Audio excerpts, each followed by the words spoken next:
Tayo mga Pinoy, mahilig sa food venture. Sa hilig nating mag-explore sa pagkain, naging one-stop shop na tayo ng mga pagkain from around the world.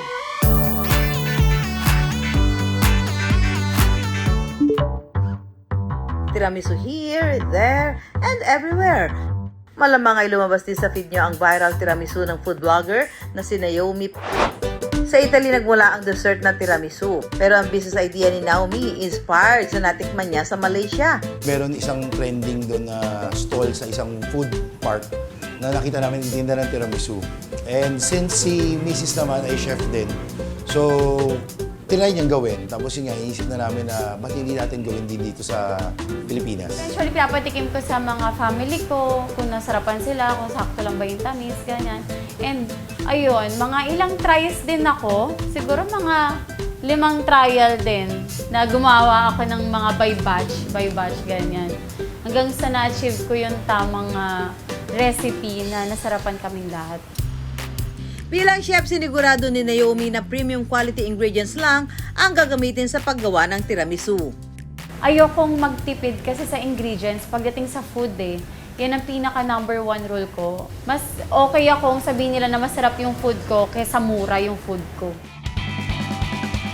Mula sa classic tiramisu, meron na rin silang matcha, biscoff at ang bestseller na pistachio.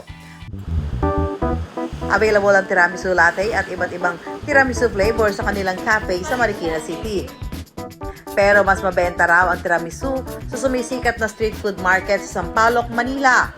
Normally, pagbaba ni Mrs. doon, dala-dala yung mga tiramisu, dumog kaagad tao. 2 hours, ubos kaagad. Sa isang araw, umaabot ng higit 100 tubs ng tiramisu ang nabebenta nila. Sobrang laki ng naitulong na sa pagiging food vlogger namin ni Manuel. Kasi syempre, para ma-promote namin yung product namin, di ba? Binlog din namin. Ang 2,000 puhunan, nakagagawa raw ng 20 small tubs ng tiramisu. Kada tub ay nabebenta nila ng 200 to 270 pesos. Kung susumahin, kayang kumita ng doble sa tiramisu business.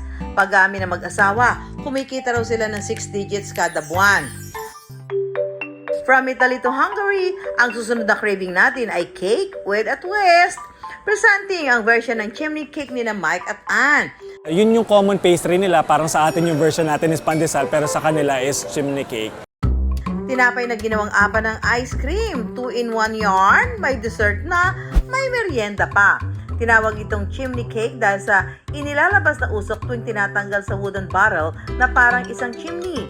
Na-discover nila ang chimney cake na minsan makakita ng oven na ginagamit sa paggawa nito. At that time, wala kaming ibang brands na nakita na nag-offer ng same product. So we thought na parang, oh, this is a new concept na pwede namin i-introduce ourselves. Sila mismo ang gumagawa ng dough na isinasalang sa special oven. Kapag luto na ang dough, lalagyan na ng ice cream, saka lalagyan ng sauce at toppings of your choice.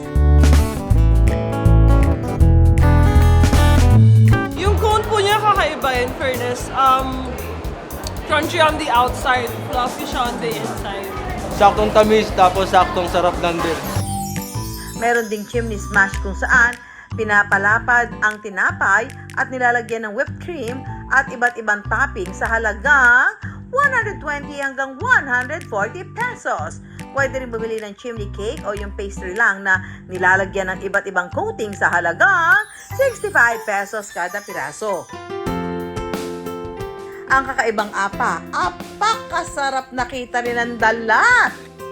Nakaka 6 digits naman kami every month, no? And then we can siguro sell 500 plus cones in a month. Pag medyo maganda naman yung benta, siguro in 2 weeks we can sell up to more than 500 cones. Daan-daang piraso rin ng ramen ang nabebenta ng negosyanteng si Christian. Ang ramen na authentic noodle mula sa Japan. Masarap kainin ng mainit. Pero ang version ni Christian, frozen. Yung wife ko kasi pumalik kami rito sa Philippines, wala siya masyadong ginagawa. Kasi chef siya eh. Hindi ka naman pwede mag-work ng remotely na chef. Ginagawa lang namin sa bahay, nag-invite kami ng friends. Kapag may mga gatherings, nagluluto kami ng ramen.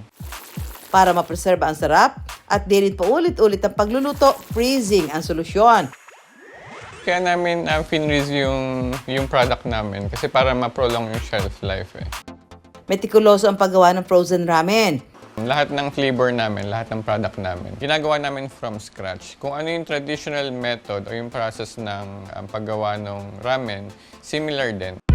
Ang broth o sabaw na kanilang gamit, pinapakuluan ng hanggang 8 oras. Pagkatapos po namin pakuluan ng 8 hours yung aming broth, dito po namin siya tinatransfer sa molder. Tapos i-freeze namin siya ng 5 to 6 hours para maging ganito. Ang iba mga sangkap, half cooked na. Para pagka nireheat mo siya, ready na rin, ready to eat na. Kapag ready na ang mga sangkap, time to assemble.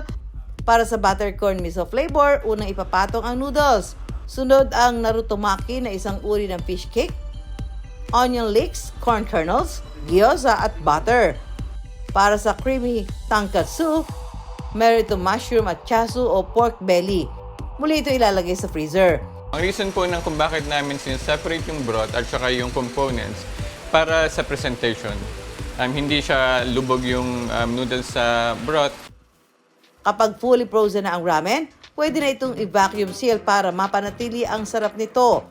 Kapag kakainin na, kailangan lang initin ng ilang minuto at voila! Mapapa-uwishi kayo talaga! Lahat ng flavors ay mabibili sa halagang 199 pesos. Bestseller ang creamy tonkotsu. Pero, mabenta rin daw ang kanilang garlic tonkotsu at butter corn miso.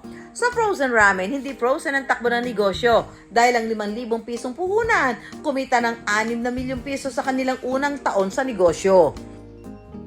Nag-start kami sa 5,000 pesos, nag-start din kami ng maliit, tapos gradually, ni-improve namin. Niro-roll din namin sa business yung kinikita. Kaya lumalaki din ng lumalaki. Ang hilig natin sa pagkain kapag sinamahan ng creativity, ang finished product, mga pagkain pwedeng makipagsabayan internationally!